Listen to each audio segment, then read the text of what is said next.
또 하나님의 말씀을 보겠습니다. 신명기 33장 26절 말씀부터 29절까지의 말씀입니다. 구약성경 318페이지입니다. 함께 봉독하시겠습니다. 여수르니여 하나님 같은 이가 없도다. 그가 너를 도우시려고 하늘을 타고 궁창에서 위엄을 나타내시는도다. 영원하신 하나님이 내 처소가 되시니 그의 영원하신 팔이 내 아래에 있도다. 그가 내 앞에서 대적을 쫓으시며 멸하라 하시도다. 이스라엘이 안전히 거하며 야곱의 샘은 곡식과 새 포도주의 땅에 홀로 있나니 곧 그의 하늘이 이슬을 내리는 곳에로다. 이스라엘이여 너는 행복한 사람이로다. 여호와의 구원을 너같이 얻을 백성이 누구냐? 그는 너를 돕는 방패시요 내 영광의 칼이시로다. 내 대적이 내게 복종하리니 내가 그들을 높은 곳을 밟으리로다. 아멘. 이제 하엘의 찬양이 있겠습니다.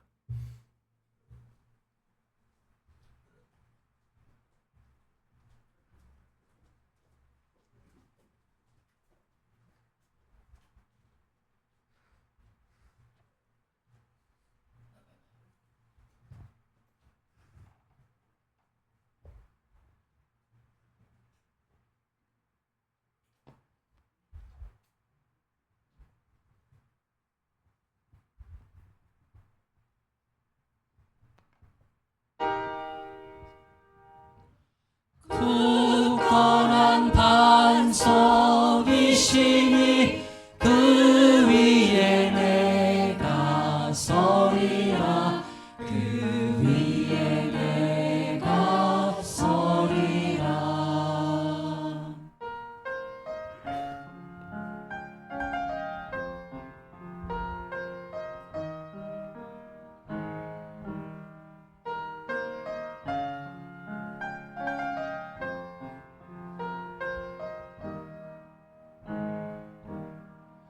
예수 안에 소망 있네.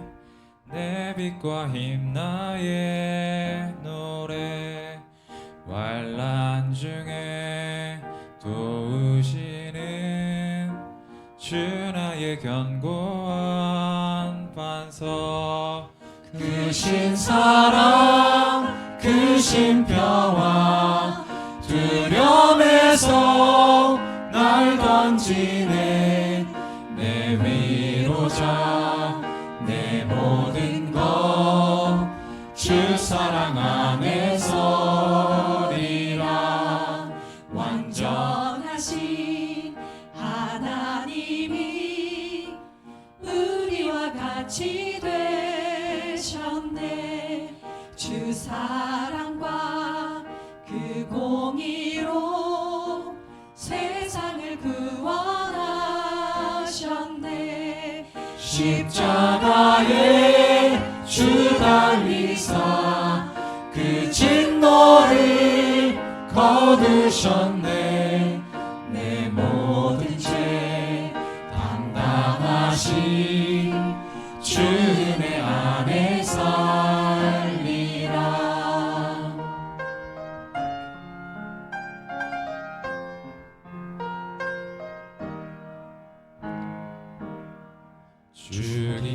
죽임당한 세상의 빛 어둠 속에 누이셨네.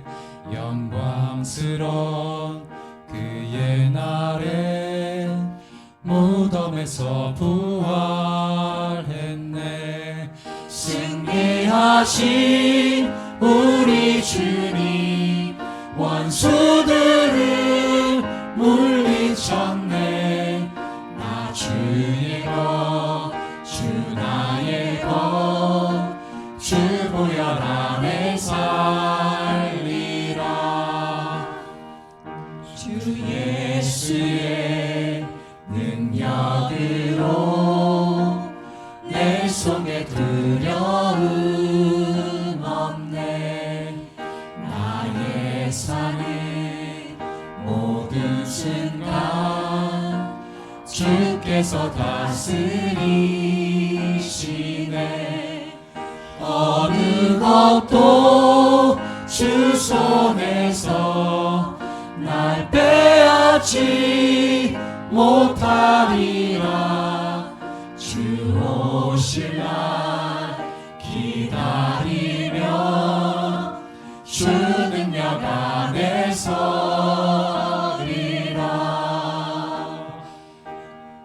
굳건한 반석이시니 그 위에 내가 서리라. 그 위에 내가 서리라.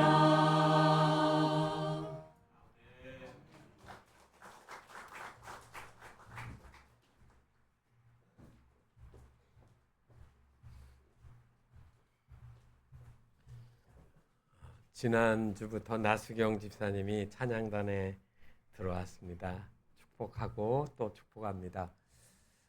찬양을 많이 부를 수 있는 방법 중에 하나가 찬양단 들어가면 됩니다. 그런데 찬양은요, 그냥 찬양이 아닙니다. 가사가 붙은 기도거든요. 우리가 성경을 많이 읽으라고 하는 거는 어려운 일이 있을 때 갑자기 말씀이 생각나야 되는데 안 나요. 근데 많이 읽은 분들은 묵상하며 읽으면 그때마다 탁탁 나오거든요. 그런데 기도도 찬양곡을 가지고 기도를 해보세요. 기도 안 될 때는 그게 아름다운 기도가 됩니다. 기도하는 마음으로 지은 시가 내 거로 되어지는 순간이거든요. 그래서 찬양을 많이 하는 것은 기도를 많이 하는 것과 같은 효과가 있습니다. 기업들마다 기업을 잘 선전하기 위해서 문구를 만들어 놓습니다. 그래서 그거를 카피라이터라고 이야기하죠. 그걸 만든 카피라이터. 그런데 우리나라에서 여러분들이 다 아는 큰 기업에 가지고 자기 회사를 소개할 때 이 물건 좋아요 이렇게 안 해요. 어떻게 했느냐면 고객이 만족할 때까지 그렇게 했습니다. 물건을 만드는데 고객들이 쓰는데 불편해요. 그냥 알아서 써. 그게 아니라 고쳐드릴게요. 우리가 잘 만들게요 해서 고객이 만족할 제품을 만들겠다. 그래서 고객이 만족할 때까지. 그리고 있다가 그 다음에 그 회사가 뭐라고 했느냐면 고객이 만족할 때까지 하는 게 아니라 고객이 감동할 때까지 감동을 주겠다고 했어요. 물건 하나 팔아놓고 감동을 주겠다고 하는 겁니다. 그 물건 팔았는데 한 달 후에 전화가 와서 물건 쓰시는데 불편한 게 없으세요? 뭐가 작동이 잘 안 돼. 그러면 제가 가서 손봐드리고 사용법 알려드릴게 하고 찾아오는 거예요. 감동을 줬어요. 그런데 그 회사가 그렇게 끝난 게 아니라 그 다음에 한 말이 뭐냐면 고객이 행복할 때까지 그렇게 했습니다.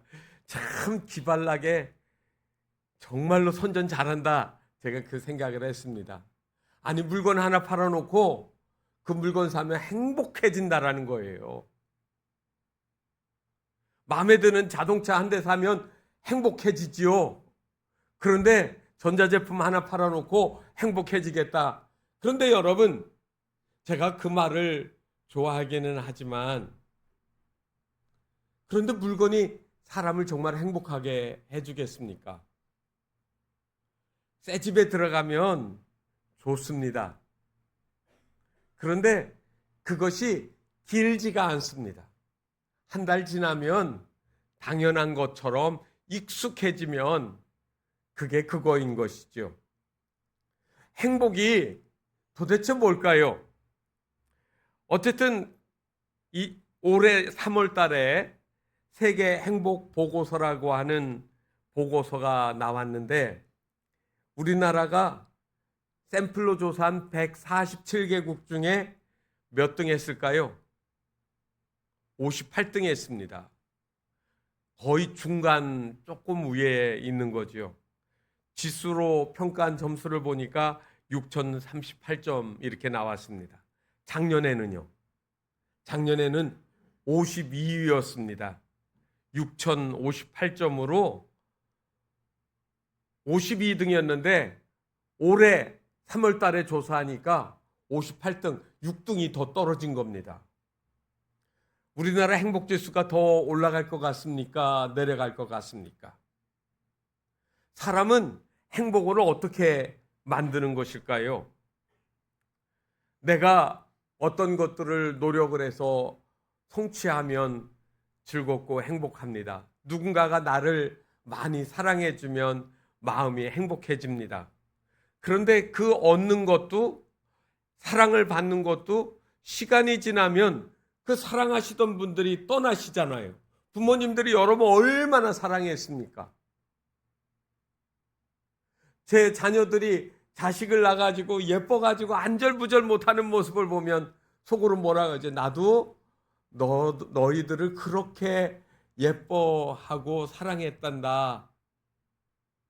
그런데 그 사랑을 막 베풀고 주면서 좋아합니다. 그런데 그 좋아하던 그 사랑하시던 부모님들이 세월이 지나니까 세상을 떠나시는 거예요. 사랑이 계속되지 않잖아요. 그러니까 그때 또 행복이 없어지는 것. 그래서 우리는 행복의 정체를 잘 모른다고 생각을 합니다. 그런데 성경은 그 행복에 대해서 우리에게 이야기해 주고 있습니다. 오늘 성경 말씀해 보니까 29절에 너는 행복한 사람이로다 이렇게 이야기하지 않습니까? 도대체 행복이 뭘까? 이게 행복이야 라고 하나씩 하나씩 찍어주지 않았지만 우리는 분명하게 알 수가 있습니다. 26절부터 여수르니여 하나님 같은 이가 없도다 라고 했으니까 힌트가 하나 나왔어요. 하나님이 우리의 행복의 뿌리예요. 근원이에요. 그 행복의 출처는 하나님께로부터 나오는 겁니다. 하나님은 사람을 창조하시고 행복해지기를 원하셨습니다. 그런데 세상에 수많은 사람이 행복하지 않습니다. 불행해집니다. 그래서 행복을 찾으려고 가끔은 마약 같은 것에 황홀경에 빠지는 거죠. 그래서 마약의 이름이 엑스타시라는 게 있더라고요. 엑스타시. 황홀경을 맛보게 해주는 거예요. 세상 근심 걱정 다 없어지는 거지요. 그런데 마약에 도취됐다가 깨면 어떻게 됩니까? 그리고 그것이 반복이 되면 사람이 황폐해지는 거 아니겠습니까? 세상의 방법으로는 행복해지지 않아요. 그런데 하나님이 우리와 함께 하시면 우리는 행복해질 수 있다라고 성경이 얘기하십니다. 그리고 그 말씀을 여러분들이 찾으시면서 따라가실 수 있기를 바랍니다. 행복론의 저자 중에 힐티라는 분이 있습니다. 그분이 책을 두껍게 썼는데요. 그 책의 결론이 뭔지 아십니까? 그 책의 마지막 결론 부분에 그렇게 썼습니다. 참된 행복은 그리스도 안에 있을 때만이 가질 수 있습니다. 그분이 크리스찬이었던가 봐요. 행복에 대해서 수없이 연구하고 많이 찾아봤는데 그리스도 안에서 그는 발견했다라고 이야기했습니다. 오늘 본문 말씀은 여러분 신명기의 마지막 부분이죠. 34장까지인데 33장 우리가 마지막 부분을 봤습니다. 신명기는 모세가 이스라엘 백성들을 거느리고 40년 동안 광야 생활을 했습니다. 그런데 하나님은 뭐라고 하세요? 너는 저 가나안 땅에 갈 수 없다. 여기까지다 라고 했습니다. 그래서 그 말을 듣고 모세가 이스라엘 백성들을 느보산 아래에 있는 모압 평지 넓은 곳에다가 모아놓고 3번의 긴 설교를 합니다.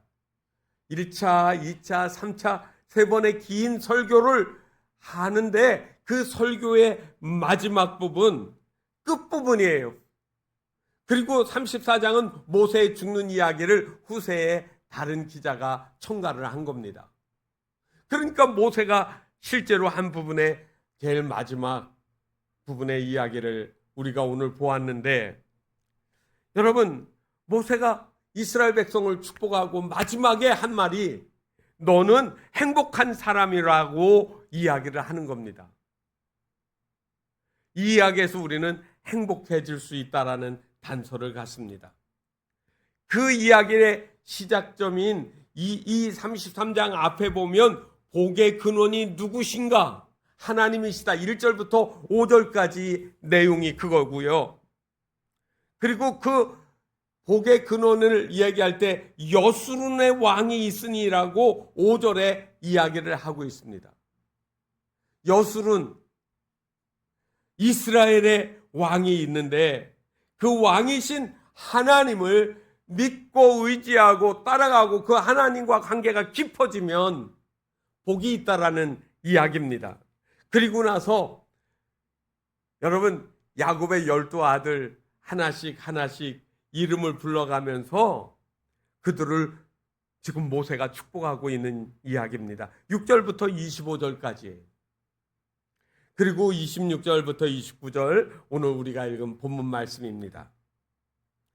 그런데 어떤 학자들은 이게 이스라엘 전체가 아니라 이 이야기 6절로부터 25절에 지파를 하나씩 언급했는데 갑자기 하나가 빠졌어요. 여러분, 루벤 다음에 누가 나왔습니까? 유다가 나왔습니다. 그런데 서열로 보면 루벤보다 그 다음에 아들의 서열로 보면 시므온이 있습니다. 근데 시므온 이름이 빠졌어요. 시므온, 유다, 레위 이렇게 나가거든요. 그러니까 어떤 학자들은 이거 시므온에 대한 이야기가 빠졌으니까 나중에 26절부터 29절이 시므온 지파에 대한 이야기야 라고 이야기하신 분들이 있어요. 그렇지만 여러분, 이 문장을 전체를 보게 되어지면 이거는 시므온 지파가 아니라 거기에 있는 모든 이스라엘 지파에 대한 그러한 축복의 이야기입니다. 너는 행복한 사람이로다. 이 말을 시제로 보면 현재 완료형입니다. 지금 너는 행복한 사람이라는 거예요. 생각해 보세요. 지금 광야 생활 40년 하느냐고 아주 진을 빼고 고생하고 마지막 올라왔습니다. 이스라엘은 어디에서 안식을 얻습니까? 요단강을 건너 젖과 꿀이 흐르는 땅에서 너희들이 번성하고 복을 받고 잘 살 거라고 했는데 들어갔습니까? 안 들어갔습니까? 모압 평지라고요. 요단강을 아직 건너지 못했어요. 그런데 하나님은 모세를 통하여서 너는 행복한 자로다라고 이야기를 했습니다. 아직 안 됐다니까요. 그런데 너희가 지금 행복하다라고, 그것이 완성이 되었다라고 이야기를 하는 겁니다. 이 행복이라는 말은 어느 일부분을 얘기하는 게 아니라 아슈레라고 하는 히브리어는 충만한 꽉 채워진 행복, 부족함이 없는 행복을 의미하거든요. 너희 이스라엘 백성들아, 너희는 부족함이 없는 행복을 누리고 살고 있다라고 이야기를 하시는 겁니다. 앞으로 이스라엘 백성들이 요단강을 건너가고 가나안에 있는 성읍들에서 전쟁을 해가지고 하나씩 빼앗으려고 하면 얼마나 힘들어야 될지, 얼마나 또 사람들이 죽어야 될지, 얼마나 고통스러울지 알 수가 없습니다. 또 가나안에 들어가서 그 땅을 점령했다고 해서 모든 문제가 해결되는 것도 아닙니다. 먹고 살아야 될 문제, 집을 지은 문제, 그들이 살아갈 앞으로의 문제들이 가득한 것인데 왜 하나님은 모세를 통하여서 너는 행복한 사람이라고 말씀하셨을까요? 우리가 찬송가 중에 미래의 소망을 찬양하는 노래가 있습니다. 며칠 후 요단강 건너가 만나리. 그때 요단강을 지금 성도들이 이 땅의 삶을 마치고 요단강 넘어가는 것을 뭐를 의미했습니까? 천국을 의미했습니다. 그런데 요단강 아직 건너가지 않은 이스라엘에게 너희들이 행복한 사람, 모든 것이 성취되었다라고 이야기하고 있지 않습니까? 그렇다고 하면 오늘 여기에 계시는 모든 우리 교우들은 아직 천국에 들어가지는 않았지만 행복은 완성되었다라는 겁니다. 모자라지 않은 거예요. 여러분 옆에 계시는 권사님, 장로님, 집사님, 교우들 한번 보면서 행복한가 한번 보세요. 행복하신가요? 한번 물어보세요. 행복하세요? 그렇다고는 얘기하는데 속마음은 아직 힘든 게 많어. 고통스러운 게 많고 넘어야 될 고비 많아. 그런 생각 안 드세요? 그런데 오늘 성경은 너희가 행복하다라고 하는 말을 오늘 26절부터 29절 말씀해 보니까 중요하게 행복이 이게 행복이라고 가르쳐 주는 게 있습니다. 하나님이 이스라엘을 의로운 백성으로, 거룩한 백성으로 하나님이 택해 주신 거예요. 지금까지 여기까지 오는 동안 수도 없이 많은 어려움들이 있고 하나님의 말씀대로 순종한다고 했지만 넘어지기도 하고 깨지기도 했는데 하나님이 이 백성을 왜 고집하고 있을까? 하나님은 왜 이스라엘을 끝까지 사랑하시려고 할까? 하나님이 이스라엘 12지파의 이름을 하나씩 하나씩 불러서 모세에게 복을 빌어주는 이유가 뭘까요? 선택된 백성, 하나님의 의로운 백성으로 그 백성들을 삼아주시는 거예요. 그동안 광야 생활에서 얼마나 많이 잘못했습니까? 얼마나 시험 들게 했습니까? 얼마나 넘어졌습니까? 그런데 하나님이 놓지 않는 거예요. 오래전에 차 뒤에 스티커 미국은 많이 붙여요. 우리 아들 어디 대학 들어갔다, 나 뭐 했다, 이런 것들을 영문으로 이렇게 써놓은 것들을 봤는데 그런 스티커를 봤습니다. 난 은퇴했다, 난 리타이어 했다 이렇게 해놓고 거기다가 써놨습니다. No worry, no hurry, no phone, no boss. 여러분 이게 무슨 말이냐면 나 이제 은퇴했으니까 누가 나를 그냥 일 맡겨가지고 닥달하지 않을 거니까 이제 그 눌리는 거 없다. 그리고 출근하려고 막 달려갈 일도 없고 누가 나를 막 일하라고 전화해서 막 이렇게 하는 것도 없을 것이고 나한테 보스, 상사도 없다. 그러니까 나는 자유롭고 행복하다라고 써놓은 거예요. 사람들은 그 문구에서 나온 것처럼 내가 무엇에 매여 있다가 풀어지는 것, 자유가 그게 행복이라고 생각하는 경우가 있습니다. 그런데 진짜 행복은 뭘까요? 매이는 겁니다. 학교 다니면 학교의 그 질서와 제도, 그 다음에 규칙 이런 거에 얽매여 있으니까 나 이 학교 안 다니면 좋겠다. 학교 졸업 빨리 하고 다른 거 하면 좋겠다 하는데 학교에 있을 때가 행복한 거죠. 내가 학생일 수 있어서, 내가 직장에 다니면 내게 직장이 있어서 행복한 거예요.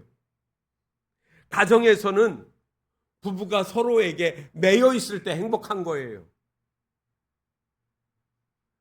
아파도 아프냐고 물어주지도 않고 등이 가려운데 긁어줄 사람도 없는 것, 그거 행복한 거 아니지 않습니까? 서로가 서로에게 매여 있고 부모와 자식이 매여 있는 것. 저는 이스라엘이 왜 행복한 사람인지 알아야 되는 이유를 성경에서 말하는 겁니다. 너희는 하나님께 속해 있다. 너희는 하나님께 매여 있다라고 하는 말입니다. 성도들이 내가 그리스도인이 되어지고 하나님의 법도와 율례를, 규칙을 지키는 것이 귀찮은 일이 아니라 이것은 내가 하나님께 속하여 있다라는 이야기를 하는 거 아니겠습니까? 그래서 하나님은 이스라엘을 일방적으로 사용하신 거예요. 아브라함에게 나타나셔서 타는 불 가운데 재물을 불이 휙 지나가잖아요. 그것이 하나님이 아브라함과 맺은 언약입니다. 보통 제가 전에도 한번 말씀드렸을 거예요. 오늘날에는 도장 찍고 등기소에다가 갖다 주면은 그 계약이 성립이 되어지지 않습니까? 그런데 옛날에는 등기소가 어디 있어요? 그러니까 계약하는 방법이 딱 한 가지입니다. 양이나 비둘기나 염소나 이렇게 배를 쫙 갈라서 쪼개 놓습니다. 그렇게 놓고 꼬리에서부터 머리 쪽으로 펄쩍 뛰는 겁니다.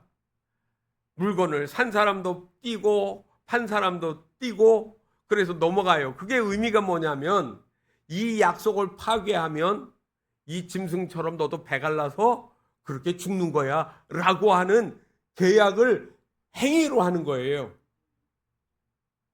얼마나 무서운 일입니까? 그런데 그거를 갖다가 아브라함하고 하나님이 언약을 맺으실 때 보면 아브라함은 짐승의 뒤에서부터 앞으로 뛰는 일을 안 하고요. 하나님만 하셨어요. 타는 횃불 같은 것이 휙 하고 그 가운데로 지나갔습니다. 그 약속의 의무를 누구만 지고 있을까요? 하나님만 지고 있는 거예요. 하나님이 이스라엘을 그렇게 끝까지 일방적으로 사랑하시겠다는 약속을 하신 겁니다. 여러분, 자녀들이 조금 실수하고 말 안 듣고 그래도 화도 나고 속상하지만 끝까지 참으시잖아요. 참고 또 참으시잖아요. 그리고도 또 기도하잖아요. 잘 되기를 바라잖아요. 그거는 왜 그렇습니까? 내 자식이기 때문에. 하나님이 우리를 그렇게 사랑하고 있어요. 행복하십니까? 안 하십니까? 그 사랑하는 것이 지긋지긋하신가요? 26절에 나와 있는 여수른이라는 말의 뜻을 여러분 아십니까? 아까 5절 말씀에도 보면 여수른이라는 말이 나오고 여기도 여수른이 나옵니다. 또 이사야에도 나와 있는데 이 여순이라는 말은 두 단어가 합성된 말입니다. 하나는 계약이라는 말하고 의리라는 말의 합성어가 여수론이에요. 그래서 여순이라는 말은 하나님과 의로운 계약을 맺은 백성, 그 말이에요. 하나님이 의롭다고 인정하고 뽑은 백성, 그래서 그거를 하나님이 계속 부르는 거죠. 누구한테? 이스라엘한테. 너희는 나하고 계약, 언약을 맺은 의로운 백성이야. 그러면서 그 말을 부르는 게 여수른입니다. 여수른, 너는 복이 있다. 너는 행복한 사람이다. 그 이야기를 계속 하고 있는 겁니다. 이스라엘이 잘해서가 아니라, 숫자가 많고 강해서가 아니라, 연약하지만 하나님이 사랑하셔서 그렇게 하신다는 거예요. 저와 여러분이 하나님의 사랑에 그렇게 매여 있다라는 겁니다. 자녀들은 부모가 사랑하는데도 그 사랑이 귀찮다라고 생각하죠. 어떤 때는 간섭이라고 생각하죠. 사랑하기 때문에 하는 것들을 세월이 지나고 나이가 들고 부모님들이 힘이 없어지면 그제서야 자녀들이 그것들을 아는 거예요. 조금 더 일찍 알았으면 좋겠는데 하나님은 우리를 너무너무 사랑하십니다. 그 다음에 그 하나님은 우리를 어떻게 하느냐면 도우시는 하나님이에요. 누군가가 나를 일으켜주고 세워주고 힘있게 나가도록 격려하고 그런 분이 계시다고 하면 여러분은 얼마나 좋겠습니까? 세상에는 부모님들이 그렇게 하지만 그 부모님들은 언젠가는 또 세상을 떠나시지요. 그런데 그거를 우리에게 끝까지 우리 사는 평생 동안 함께 하시는 분이 우리 하나님이십니다. 그 하나님을 시적으로 노래한 것이 26절에 나와 있습니다. 그가 너를 도우시려고 하늘을 타고 궁창에서 위엄을 나타내시는도다. 뭐 하려고요? 궁창에서 왜 오신다고요? 너를 도와주시려고. 하나님이 도와주신다. 여러분, 하나님이 도우심을 믿으시기를 바랍니다. 하나님이 우리에게 하시는 일은 선하신 일이에요. 하나님이 우리에게 하시는 일들은 아름다운 일들이에요. 그 하나님은 멀리 떨어져 있는 것이 아니라 찾아오셔서 사랑하신다고, 그리고 도와주신다라고 말씀하십니다. 문제는 뭐가 있습니까? 그 사랑을 받아들이고 마음을 여는 겁니다. 내 삶에서 주님을 마음속에 받아들이고 영접하십시오. 그러하면 그 하나님이 영원하신 팔이, 그 하나님의 팔이 내 아래에 있다고 27절에 말하고 있지 않습니까? 하나님의 손길 아래 있습니다. 하늘에 독수리가 뜨고 매가 뜨면 암탉이 병아리들을 끌고 나왔다가 자기 날개 아래로 탁 감싸고 자리를 잡아서 자기 자식들을, 새끼들을 보호하지 않습니까? 그런데 하나님의 팔은 무한히 넓어서 한없이 크고 힘이 있어서 어떤 문제들로부터도 우리를 보호하실 수 있다라고 성경은 이야기하는 겁니다. 그래서 그 팔은 영원하신 팔이에요. 사람은 손 들고 있으라고 하면 가끔 기도할 때 손 들고 기도하시잖아요. 손 들고 기도하는데 몇 분쯤 하실 것 같아요? 손 높이 들고 기도합시다 그러면 하는데 보통 2분 정도면 이게 이렇게 내려왔다 나중에 이렇게 했다 이렇게 금방 그래요. 심지어 여러분, 모세도 전쟁을 할 때 여호수아는 나가 싸우고 자기는 산 위에 올라가서 기도하면서 손을 들고 기도하잖아요. 기도가 얼마나 열심히 간절히 했는지 모르지만 팔이 처지는 거예요. 아래선 싸우는데 전쟁에 져요. 자기 팔이 영원히 올라가지 못하는 것을 봅니다. 그러니까 옆에서 그 팔을 받쳐주지 않습니까? 팔이 받쳐져서 올라가 있는 동안 전쟁에서 이깁니다. 사람의 손은 영원히 올라가 있지 못합니다. 그런데 하나님의 영원하신 팔은 영원히 우리를 향하여서 내려오지 않고 기도하고 우리를 베풀어 주시는 사랑 가운데 있게 하시는 거예요. 그래서 하나님의 팔이 올라가 있는 동안 대적이 쫓겨나갑니다. 원수들이 물러가게 되어집니다. 하나님의 팔은 원수 마귀를 쫓아내는 능력의 팔이 되어주시고요. 그 다음에 하나님의 팔은 우리에게 이슬과 같은 복을 내리십니다. 그래서 28절에 보니까 그의 하늘이 이슬을 내리는 곳으로다 라고 이야기를 하지 않습니까? 우리나라야 비가 많이 오니까 그런데 이스라엘은요, 건기가 되면 4월부터 10월 말까지는 비 한 방울 오지 않습니다. 비 한 방울 안 와요. 그러면 어떻게 사느냐? 그 땅을 기름진 옥토로 만든 이유는 갈릴리 호수의 물을 끓은 것도 있지만 갈릴리 호수의 물이 다 모든 땅에 있는 건 아니지 않습니까? 나무 있는 곳에다만 물방울을 똑 떨어뜨리는 정도예요. 그런데 그 땅에 풀이 자라나는 이유는 딱 하나예요. 이슬 때문에 그렇습니다. 일교차가 심하면 이슬점이 맺히거든요. 그래서 제가 전에 이스라엘을 가가지고 이렇게 가다가 광야에 나갔었는데 새벽에 보니까 그 잎사귀 뒤에, 풀 잎사귀 뒤에 물기가 축축해요. 우리처럼 겨울도 아니고 추운 날도 아닌데 어떻게 가능하냐니까 일교차 때문에 이 이슬이 이렇게 잎사귀에 축축하게 적셔지고 이것 때문에 이 풀이 산다는 거예요. 그러니까 여러분, 그 풀이 자라나니까 뭐가 되어집니까? 짐승들이 먹지요. 짐승들이 살아요. 그래서 목자 이야기가 나오는 겁니다. 푸른 풀밭 맑은 시냇물가로 인도하는 목자들이 끌고 다니면서 그 풀이 먹는 거예요. 그 풀 먹으니까 거기에서 젖을 짜서 우유를 내서 치즈를 만들고 그리고 그거로 고기를 삼아서 짐승을 잡아먹는 거, 그게 양식이 돼 사람도 사는 거죠. 그러니까 여러분, 이슬은 단순히 이슬이 아닙니다. 하나님이 내리시는 복입니다. 이스라엘이 안전히 거하며 샘은 곡식과 새 포도주의 땅에 홀로 있나니 곧 그의 하늘이 이슬을 내리는 곳이로다. 하나님이 있는 곳, 그들에게 이슬을 내려주신다라고 약속하시는 겁니다.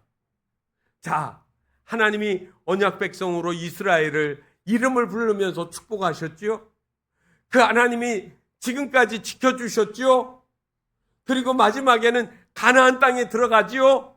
이 가나안 땅에 들어가는 거를 성경은 뭐라고 이야기하냐면 구원받았다, 이렇게 이야기하는 겁니다. 여호와의 구원을 너같이 얻은 백성이 어디냐? 이스라엘 백성들은 구원을 얻습니다. 이스라엘이 가나안 땅에 들어가 전쟁에서 졌으면 구원은 없습니다. 그런데 하나님은 아직 전쟁도 하기 전에 너희는 전쟁에서 승리할 것이라고, 구원받을 것이라고 이야기하는 겁니다. 그것이 성경에서 말하는 행복의 이야기입니다. 한마디로 하나님하고 연관이 있는 겁니다. 신앙의 위기는 어디에서 올까요? 하나님과의 관계가 깨어지고 구원의 간격이 사라질 때 그 사람에게는 행복이 없습니다. 다른 행복을 찾으려고 여기저기 돌아다니고 그리고 다른 것들에서 찾으려고 몸부림치지만 나중에는 실망하고 맙니다. 성도 여러분, 저와 여러분이 얼마나 행복한 사람입니까? 경제적으로 쪼들리고 몸은 병들고 세월이 지나갈 수 있도록 내 맘대로 안 되는 건 많지만, 그러나 그거는 잠깐이고요. 우리에게 정말 영원한 거는 하나님이, 내 하나님이, 그 하나님이 나를 지켜주고 있어요. 그리고 나의 미래는 그분이 책임지신다고요. 그러면 우리는 행복한 사람이라고 하나님이 선언하시는 겁니다. 자녀들이 귀찮고 부담스러워서 안 보고 싶으신가요? 그 자녀 없으면 어떻게 사실 건데요? 가끔 띠띠고 직장 무너져라 싸우는 사람들이 있습니다. 내 직장이 망가져야 속이 시원할까요? 그 다음에는 나에게 기다리는 거는 실업자가 되어주는 것밖에 더 있겠습니까? 여러분들이 섬기는 교회가 불편하고 힘드십니까? 그 불편하고 힘들었던 그 교회가 없어질 때 사랑하는 이웃도 교우들도 없습니다. 매주일 교회 나오는 것이 어쩔 수 없이 강요되어지는 압박처럼 느껴지십니까? 어느 날 내 발로 나와서 예배할 수 없을 때가 있다는 사실을 생각하십시오. 우리에게는 세상의 것이 많아서 행복한 것이 아니라 내게 지금 주어진 그것, 그 주님 때문에 행복한 겁니다. 아직 가나안 땅에 들어가지 못했습니다. 그런데 이미 너는 행복하다라고 말씀하십니다. 우리는 아직 천국에 들어가지 못했습니다. 그러나 우리 이미 행복해져 있습니다. 왜냐하면 예수 그리스도, 그분이 나의 주, 나의 하나님이 되시기 때문입니다.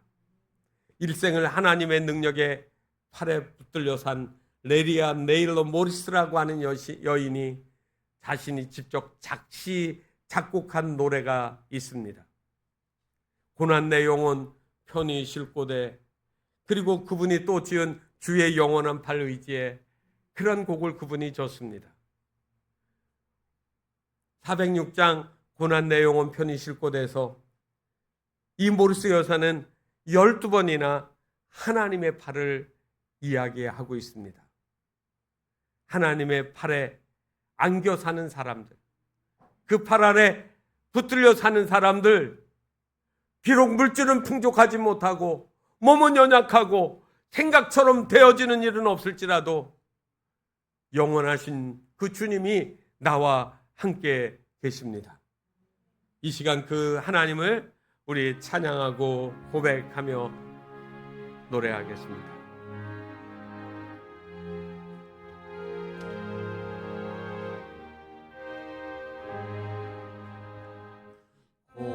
내 영혼 편히 쉴 곳과 풍랑이로도 안전한 포구 폭풍까지도 다스리신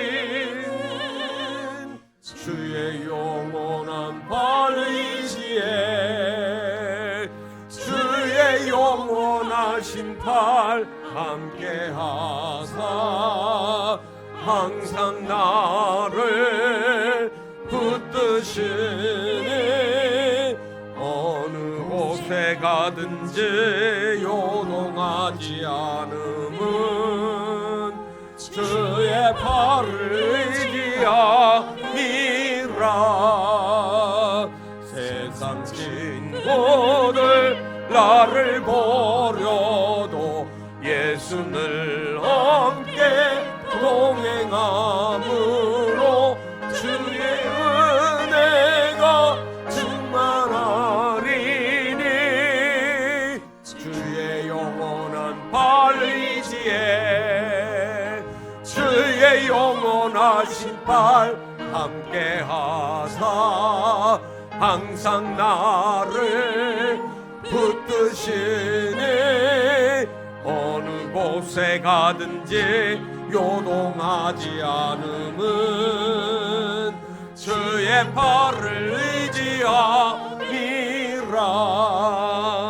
나의 믿음이 연약해져도 미리 예비한 힘을 주시며 위태할 때도 안보하시는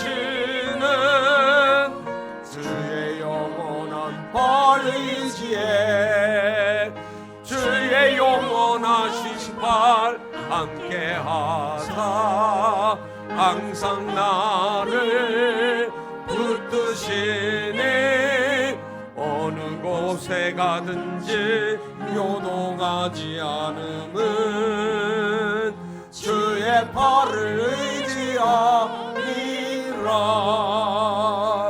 능치 못한 곳 주께 없으니 나의 일생을 주께 맡기면 나의 모든 짐 대신 지시는 주의 영원한 발의지에 주의 영원하신 팔 함께하사 항상 나를 붙드시니 어느 곳에 가든지 요동하지 않음은 주의 팔을 의지함이라.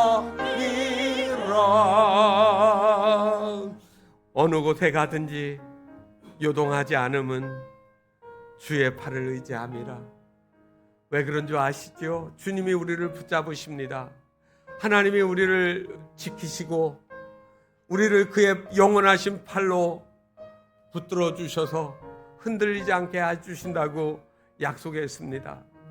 내 집이 조금 작아도, 내 차가 조금 작아도, 그리고 내 자녀들이 다른 사람처럼 훌륭하게 되어지지 않았다 할지라도 그 자녀들이 하나님을 뜨겁게 사랑하고 믿고 따라간다면, 그리고 우리가 그 하나님의 사랑 가운데 있다고 하면 성경은 우리에게 너는 행복한 자라고 말씀하십니다. 주님, 내 행복을 잃어버리지 않게 해달라고, 그 사랑 안에서 행복을 누리며 살아갈 수 있게 해달라고 이 시간 마음을 열어서 간절한 마음으로 함께 기도하겠습니다. 자비하신 하나님 아버지, 우리가 세상의 행복을 구하기 위하여 하나님 아버지 세상을 찾아다니고 세상을 하나님 아버지 여기저기 기웃거렸던 우리의 모습들을 돌아봅니다. 그렇지만 그 어느 곳에도 우리의 참된 사랑, 참된 기쁨, 참된 평안, 참된 복이 거기에 없었던 것을 저희들이 압니다. 이 시간 주님 앞에 저희들이 믿음으로 나와 하나님 아버지 우리의 참으로 행복한 사람이라고 인정하신 그 주님의 말씀, 주님의 음성을 저희들이 귀담아 들을 수 있도록 은혜를 내려 주시기를 원합니다.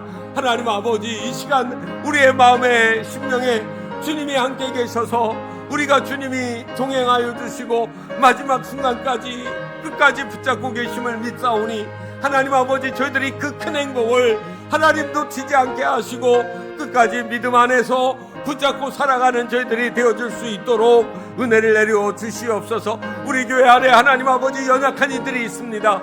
하나님이 육신의 질병을 치료받아야 될 이들이 있습니다. 하나님이 거기 계셔서 그 아픈 자리에 손을 얹으시고 치유하심으로 건강이 회복되게 하여 주옵소서. 마음의 상처와 무거운 근심이 있는 자들이 있습니다. 주께서 이 시간 찾아오셔서 하나님 아버지 치유하시는 은혜를 허락하여 주시옵소서. 그리하여 우리의 삶이 다하는 마지막 날까지 주님이 함께 계심으로 인하여 영혼과 심령이 평온케 되어지고 하나님 아버지 행복과 평안을 끝까지 누리며 천국으로 향하는 성도들의 삶이 되게 하여 주시옵소서. 이 모든 말씀을 우리 주 예수 그리스도의 이름으로 기도하옵나이다. 아멘.